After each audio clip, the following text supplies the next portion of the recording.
വളരെ അനുഗ്രഹിക്കപ്പെട്ട ഈ ഉത്സവ സമയത്ത് ചൂടിന്റെ കാഠിന്യങ്ങളാൽ പുറത്തൊക്കെ ഇറങ്ങാൻ വളരെ പാടുപെടുന്ന ഈ സമയത്ത് ഭവനങ്ങൾക്കുള്ളിലും തെരുവുകളിലും വാഹനങ്ങളിലുമൊക്കെ ഇരുന്ന് ഈ ശബ്ദം ശ്രവിക്കുന്ന നല്ലവരായ ഞങ്ങളുടെ ദേശവാസികൾക്ക് ഹൃദയത്തിൽ നിന്നുള്ള നന്ദിയും സ്നേഹവും ഓർപ്പിക്കുകയാണ്.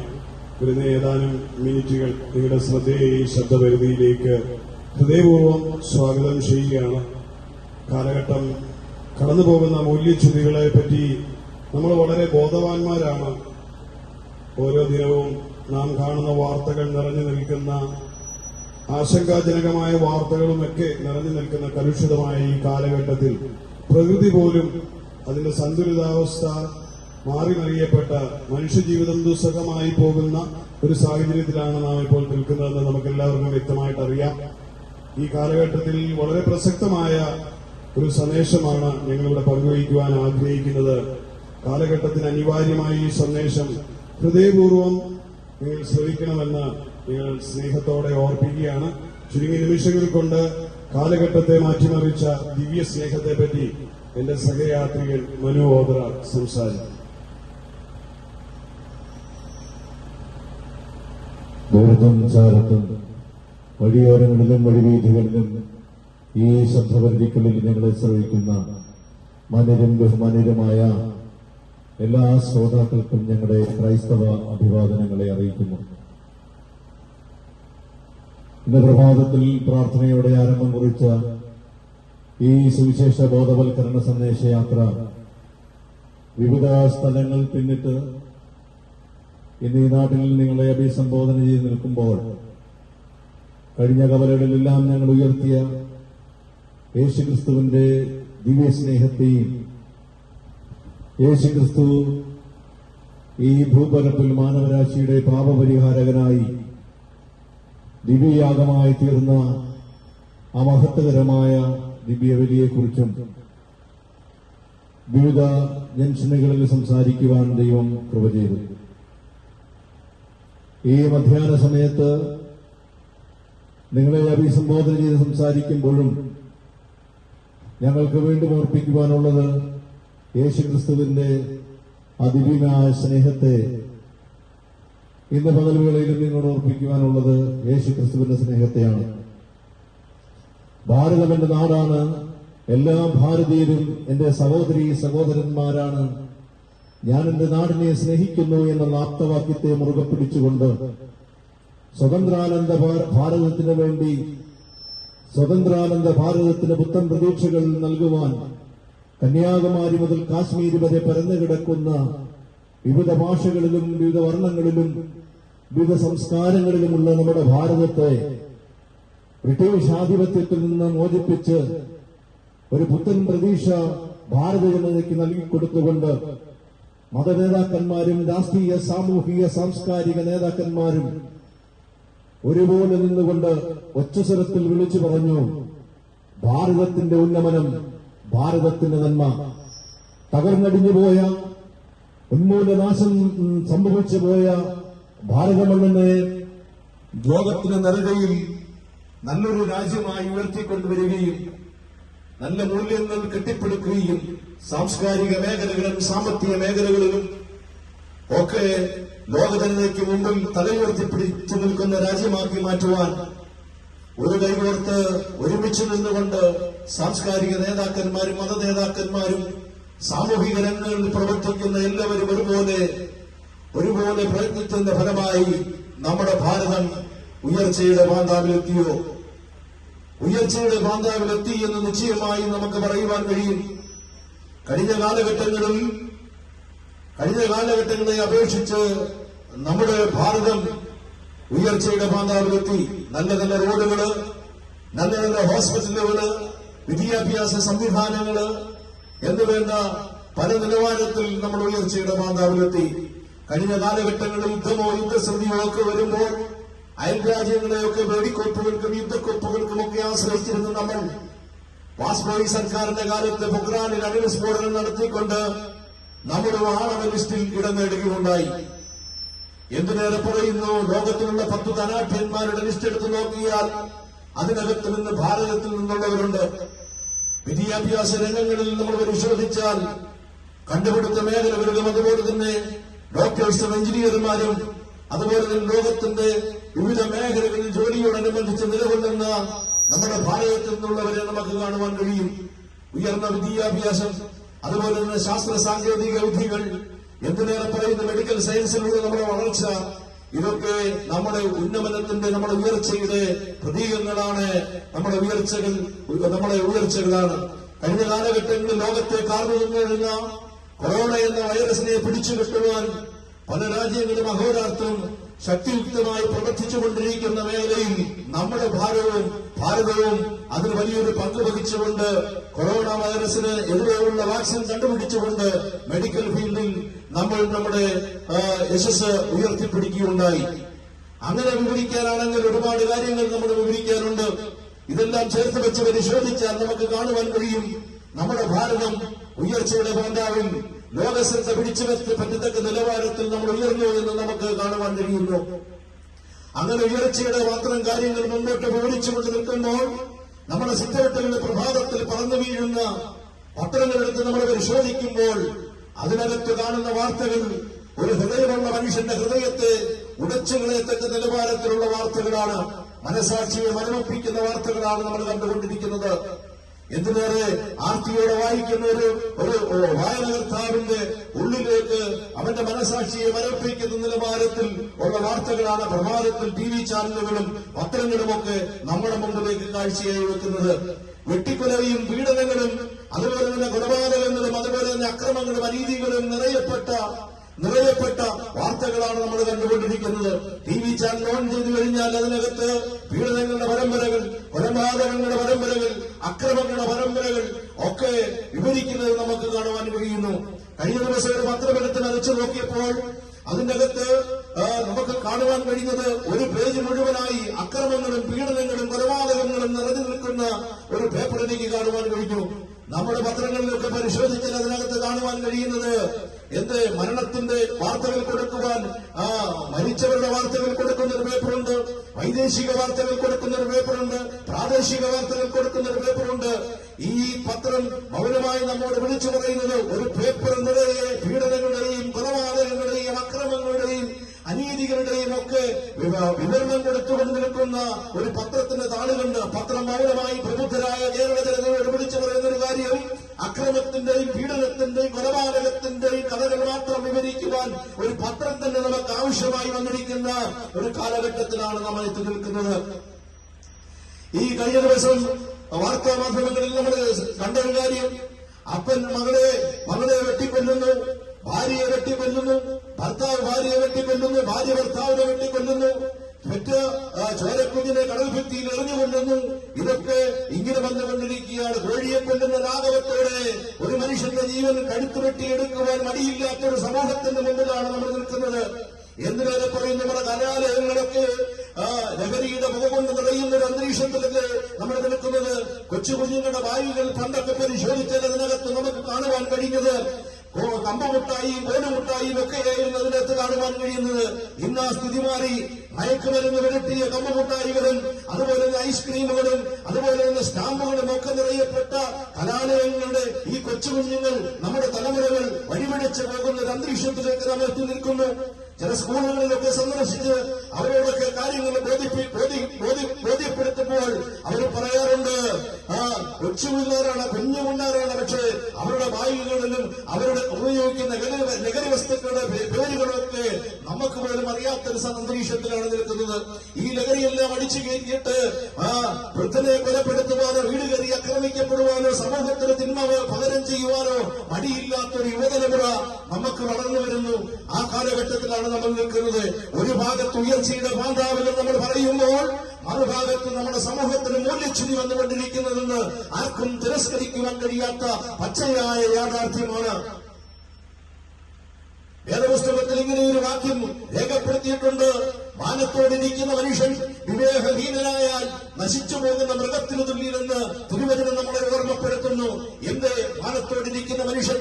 ഉയരങ്ങൾ കീഴടക്കിയ മനുഷ്യൻ, ശാസ്ത്ര സാങ്കേതിക വിദ്യകളിൽ ഉയരങ്ങൾ കീഴടക്കിയ മനുഷ്യൻ, വിദ്യാഭ്യാസ രംഗങ്ങളിൽ ഉയരങ്ങൾ കീഴടക്കിയ മനുഷ്യൻ, മാനത്തോടിരിക്കുന്ന മനുഷ്യൻ മറ്റു ഗ്രഹങ്ങളിൽ പോയി കല്ലും മണ്ണും വാരി പരിശോധിച്ച മനുഷ്യൻ, അങ്ങനെ മാനത്തോളം ഉയർച്ച പ്രാപിച്ച മനുഷ്യൻ, മാനത്തോടിരിക്കുന്ന മനുഷ്യന് വിവേകം നഷ്ടപ്പെട്ടപ്പോൾ നശിച്ചു പോകുന്ന മൃഗത്തിനു തുല്യനായി മനുഷ്യൻ തീർന്നു എന്ന് തിരുവചനം ഓർമ്മപ്പെടുത്തുന്നു. എന്ത് ഇതിൽ നടക്കുന്ന നാൽക്കാലി മൃഗത്തിന് പോലുമില്ല, വകതിയില്ലാത്ത നാൽക്കാലി മൃഗം പോലും ചെയ്യുവാൻ അടയ്ക്കുന്ന ഹീനമായ പ്രവൃത്തികൾ ചെയ്യുന്ന മനുഷ്യൻ, വിദ്യാഭ്യാസമുള്ള മനുഷ്യൻ, ഉയരങ്ങൾ കീഴടക്കിയ ഇതേ മനുഷ്യന്റെ ഉൾത്തടങ്ങളിൽ നിന്ന് വരുന്ന ഹീനമായ പ്രവൃത്തികൾ കൊണ്ട് നമ്മുടെ വാർത്താമാധ്യമങ്ങൾ നിറയുകയാണ്. ഇതൊക്കെ നമ്മുടെ വാർത്താമാധ്യമങ്ങൾ കണ്ടറിഞ്ഞത് നമ്മൾ അറിയാത്തതായി എത്രയെത്രയോ സംഭവങ്ങൾ നമ്മുടെ സമൂഹത്തിൽ അരങ്ങ് തകർത്തുകൊണ്ടിരിക്കുന്നു. ഇതിന്റെ എല്ലാം പിന്നാമ്പുറങ്ങൾ തേടിയന്വേഷിച്ചാൽ ഇവിടെ നിയമവും നിയമസംഹിതകളൊന്നും ഇല്ലാഞ്ഞിട്ടല്ല, ഇവിടെ നിയമപാലകരുടെ കാവലില്ലാഞ്ഞിട്ടല്ല, ഇവിടെ കോടതി മുറികളില്ലാഞ്ഞിട്ടല്ല, വിചാരണകൾ നടക്കാഞ്ഞിട്ടല്ല. ഈ സംവിധാനങ്ങളെല്ലാം ഉള്ളപ്പോഴും അതിനെയെല്ലാം കാറ്റിൽ പറത്തിക്കൊണ്ട് ഓരോ കുറ്റകൃത്യങ്ങളും തെളിയപ്പെടുമ്പോൾ അതിന് തക്കതായ ശിക്ഷകളും അതിന് തക്കതായ നിയമാവലികളും ഒക്കെ എഴുതി ചേർക്കാറുണ്ട്. പക്ഷേ അവയെല്ലാം കാറ്റിപ്പടർത്തുകൊണ്ട് അടുത്ത നിമിഷവും അതേ കുറ്റകൃത്യങ്ങൾ തന്നെ നമ്മുടെ തെരുവുകളിൽ, നമ്മുടെ വീടുകളിൽ, നമ്മുടെ സമൂഹത്തിൽ അരങ്ങ് തകർക്കുന്നതായി നമുക്ക് കാണുവാൻ കഴിയുന്നു. ഈ കുറ്റകൃത്യങ്ങളും ഇതുപോലുള്ള കാര്യങ്ങളും അരങ്ങ് തകർക്കുന്ന കാരണം നമ്മുടെ വിദ്യാഭ്യാസത്തിന്റെ കുറവാണോ? അല്ല. നമ്മുടെ മതപാഠശാലകളിലുള്ള പഠനങ്ങളുടെ കുറവാണോ? അല്ല. നമ്മുടെ സാംസ്കാരിക സാമൂഹിക രംഗങ്ങളിലുള്ള നമ്മുടെ പ്രവർത്തനങ്ങളുടെ കുറവാണോ? അല്ല. ഇതിന്റെ എല്ലാം പിന്നിലുള്ള വില്ലൻ മറ്റാരുമല്ല, വിശുദ്ധ വേദപുസ്തകം നമ്മളെ ഓർമ്മപ്പെടുത്തുന്നു. എല്ലാ മനുഷ്യരും ദൈവതേജസ് നഷ്ടപ്പെട്ടവരായി തീർന്നു എന്ന് പറഞ്ഞാൽ എല്ലാ മനുഷ്യനും പാപത്തിന് അടിമപ്പെട്ടിരിക്കുന്നു എന്ന്. പാപമാണ് മനുഷ്യനെ തിന്മയിലേക്ക് നടത്തുന്ന മനുഷ്യന്റെ ശത്രു എന്ന് തിരുവചനം ഓർമ്മപ്പെടുത്തുന്നു. അതാണ് പാപത്തിന്റെ കടന്നുകയറ്റമാണ് ഇന്നിന്റെ മനുഷ്യന്റെ നല്ല ജീവിതത്തെ തച്ചുടച്ചുകൊണ്ട് മനുഷ്യനെ അക്രമ സ്വഭാവമുള്ളവനെന്നും പീഡന സ്വഭാവമുള്ളവനെന്നും ധാർമ്മിക പ്രവർത്തനങ്ങളിലേക്ക് കൂപ്പുകുത്തിക്കുവാൻ മനുഷ്യനെ പ്രേരിപ്പിക്കുന്ന ഘടകമാണ് പാപം.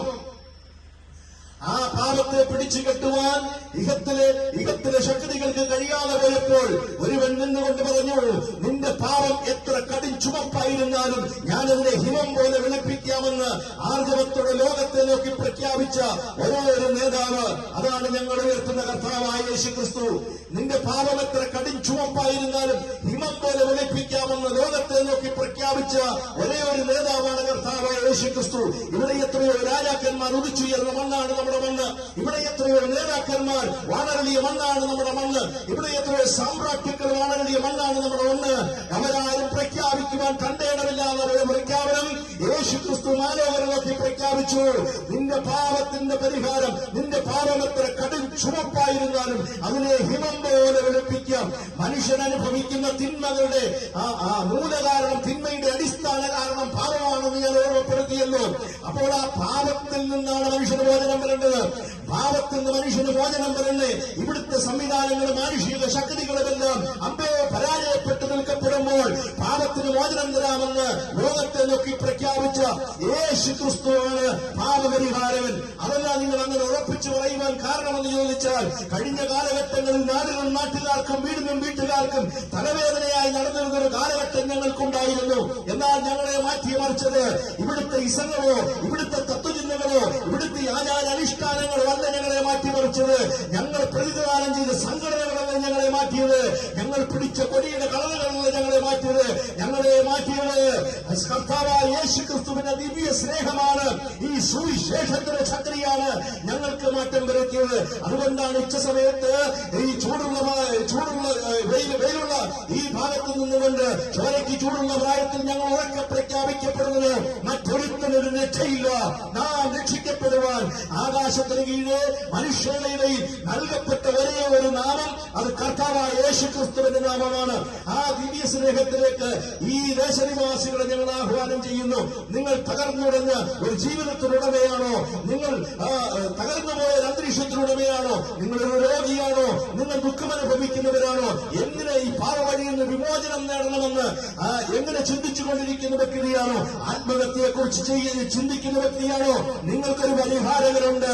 നേർച്ചകൾ വേണ്ടാത്ത, കാഴ്ചകൾ വേണ്ടാത്ത, ആചാരാനുഷ്ഠാനങ്ങൾ വേണ്ടാത്ത, ഇരിക്കുന്ന ഇരിപ്പിലിരുന്നു കൊണ്ട് ഏത് സാഹചര്യത്തിൽ നിങ്ങൾ ഇരുന്നാലും, ഏത് സാഹചര്യത്തിൽ അവിടെ ഇരുന്നുകൊണ്ട് യേശുവേ നാഥ എന്റെ ഹൃദയത്തിലേക്ക് വരണമേ, എന്റെ പാപത്തെ ഒന്ന് പരിഹരിക്കണമേ, എന്റെ പാപത്തെ ഒന്ന് പരിഹരിച്ചു തരണമേ, നല്ല മനുഷ്യനായി ജീവിക്കുവാൻ എന്നെ പ്രേരിപ്പിക്കണമെന്ന് ആര് ഹൃദയം തുടങ്ങി വിളിക്കുന്നുവോ അവന്റെ അരികിൽ വന്ന് അവനോടുകൂടെ ചേർന്നിരുന്നുകൊണ്ട് അവന്റെ പാപത്തെ, തിന്മപ്രവൃത്തികളെ അടിച്ചുമാറ്റി നല്ല മനുഷ്യനായി ജീവിപ്പിക്കുവാൻ പ്രേരിപ്പിക്കുന്ന ഘടകമാണ് ക്രിസ്തുയേശുവിന്റെ ദിവ്യ സന്ദേശം, അല്ലെങ്കിൽ സുവിശേഷത്തിന്റെ സന്ദേശം. അതുകൊണ്ടാണ് ഞങ്ങളും ഇതുപോലെ സുവിശേഷ പ്രഘോഷകരായി ഈ തിരുവോരങ്ങളിൽ നിന്നുകൊണ്ട് ഞങ്ങളെ രക്ഷിച്ച, ഞങ്ങളെ ഉയർത്തിയ, ഞങ്ങളെ നടത്തിയ പാപവഴികളിൽ ഞങ്ങൾക്ക് മാറ്റം നിന്ന് യേശുക്രിസ്തുവിനെ കുറിച്ച് ഞങ്ങൾ പ്രസംഗിക്കുന്നത്.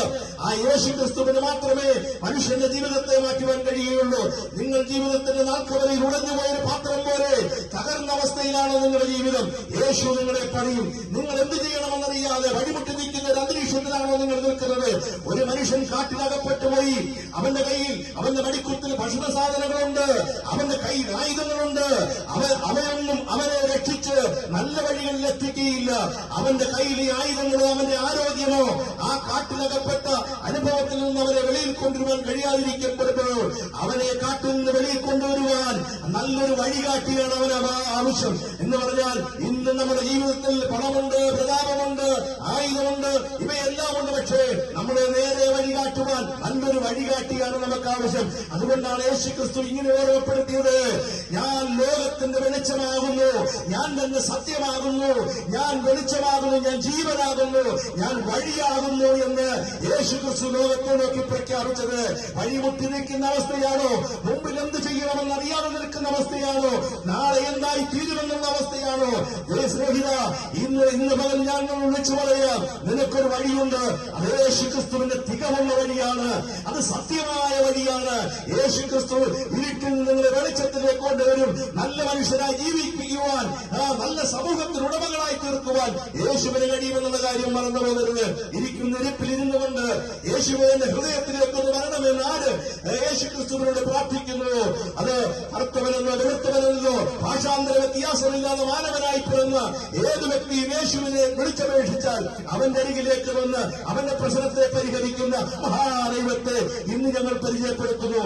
യേശു ക്രിസ്തുവിന്റെ അരികിലേക്ക് വരിക, യേശുവിന്റെ സ്നേഹം അനുഭവിക്കപ്പെടുക, ക്രിസ്തുവേശുവിന്റെ നല്ല ഭടന്മാരായി ജീവിതം മുമ്പോട്ട് നീങ്ങട്ടെ. യേശു ക്രിസ്തു വരാനായി അവൻ രാജാവായി എഴുന്നള്ളുമ്പോൾ നിങ്ങളെ കൂടെ അവന്റെ അരികിൽ ചേർക്കപ്പെടുവാൻ ഒരുങ്ങിക്കൊള്ളുകാദേശമേ എന്നോർമ്മപ്പെടുത്തിയെന്ന വാക്കുകൾക്ക് വിരാമം കുറിക്കുന്നു. ദൈവം ഈ നാടിനെ അനുഗ്രഹിക്കുമാറാകട്ടെ. യേശു ക്രിസ്തു രാജാവ്, യേശു ക്രിസ്തു കർത്താവ്. ആ ദൈവത്തെ എതിരേൽക്കാൻ ഒരുങ്ങിക്കൊള്ളുക ദേശമേ.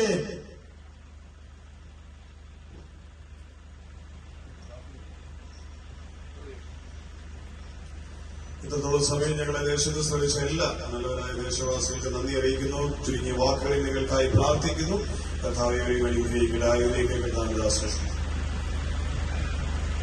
പരിശുദ്ധനായ ദൈവമേ, സ്വർഗീയ നല്ല കർത്താവേ, ഈ കഴിഞ്ഞതായ സമയത്ത് ഈ ദേശത്ത് കടന്നു വന്ന് നല്ലവനായ യേശു ക്രിസ്തുവിനെ കുറിച്ച് പ്രസ്താവിക്കുവാൻ ദൈവം നൽകിയ നല്ല അവസരത്തിനായ സ്തോത്രം. ശബ്ദപരിധിക്കുള്ളിൽ ഞങ്ങളെ ശ്രവിച്ചതായ എല്ലാ വ്യക്തി ജീവിതങ്ങളെ കർത്താവിന്റെ കരങ്ങളിലേക്ക് എത്തിച്ച് പ്രാർത്ഥിക്കുന്നു. ഇന്ന് കേട്ടതായ സന്ദേശം അവരുടെ ജീവിതത്തിന് രൂപാന്തരം വരുത്തുവാൻ കാരണമായി തീരണമേ. അവരുടെ പ്രശ്നങ്ങൾക്ക് പരിഹാരത്തിന് കാരണമായി തീരണമേ. അവരുടെ രോഗങ്ങൾക്ക് സൗഖ്യമായി തീരുവാൻ ഞങ്ങൾ പ്രാർത്ഥിക്കുകയാണ്. ഒരു വിടുതൽ ഈ ദേശത്ത് ദൈവം അയക്കണമേ. കുടുംബങ്ങളിൽ സമാധാന ദൈവം അയക്കണമേ. വ്യക്തി ജീവിതങ്ങളിൽ സ്വസ്ഥതയും ആശ്വാസവും ദൈവം അയക്കണമേ എന്ന് ഞങ്ങൾ അങ്ങയോട് പ്രാർത്ഥിക്കുകയാണ്. ഈ ദേശത്ത് കടന്നു വന്ന് സത്യസുവിശേഷത്തെ പ്രസ്താവിക്കുവാൻ അങ്ങയുടെ ദാസന്മാരെ കർത്താവ് കരങ്ങളിൽ ഉപയോഗിച്ചതിനായി സ്തോത്രം. ദൈവം നൽകിയ പ്രാപ്തിക്കും കഴിവിനും ഒത്തുവണ്ണം കർത്താവ് ദേശത്തിന്റെ വിവിധ കോണുകളിൽ ദൈവവചനം അവർ പ്രഘോഷിക്കുന്നു.